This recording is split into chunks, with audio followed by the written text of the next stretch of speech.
जी हाँ, तो फिर भोजपुरिया शेर पावर स्टार पवन सिंह जी के लगातार तीसरा वीडियो गाना से जुड़ल बड़ी रिपोर्ट लेके आइल बनी। जो उनकी गाना के बोल बा रूसल बानी का। जी हाँ, रूसल बानी का। जो उनकी एकरो शूटिंग कंप्लीट रहला, जो उनकी कोई खबर ना रहला, जो उनकी अब डायरेक्ट टीजर, जी हाँ, फर्स्ट लुक के साथ टीजर भी आउट भइल बा और रिलीज डेट भी कंफर्म आउट हो चुकी, यानी तीन बड़ी खबर, फर्स्ट लुक के साथ गाना, टीजर और रिलीज डेट। जी हाँ, तो आप लोग वीडियो गाना आ रहा बा बहुत जल्दी, यानी कल ही होके जा रहा है एक और धमाका, जो उनकी सुबह में ही। जी हाँ, तो सब कुछ आपसे रिपोर्ट बताएं। आखिर गाना कौन बिना खबर के मिलल आई डायरेक्ट रिलीज और टीजर भी आ गई। जी हाँ, तो टीजर भी आप सब देख सकें, तो आप सब पूरा वीडियो अंत तक देखी, सारा कुछ जान सके। उससे पहले एक और रिक्वेस्ट करें आपसे के यदि आप भोजपुरिया आर्यन चैनल पर नया बनी तो जुड़ जाए, सब्सक्राइब कर ली और एक घंटी के आप जो दबा दी।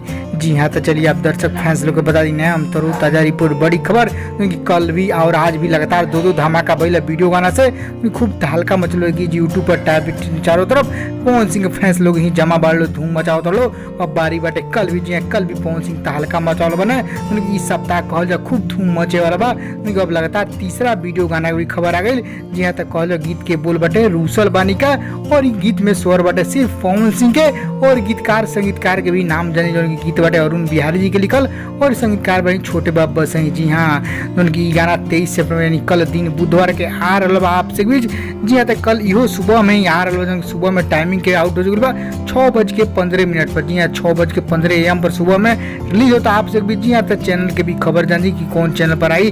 जी हाँ, तो चैनल के नाम बटे टीम फिल्म्स भोजपुरी। जी हाँ, टीम फिल्म्स भोजपुरी में पवन सिंह के लगातार तीसरा वीडियो गाना कल आ रहा बस सुबह में। जी हाँ, तो आप लोग खबर जरूर पसंद पड़े तो लाइक करें, वीडियो खबर के फेसबुक शेयर करें और आप लोग गीत के बोल कैसा कमेंट कर रिप्लाई करते जाएं।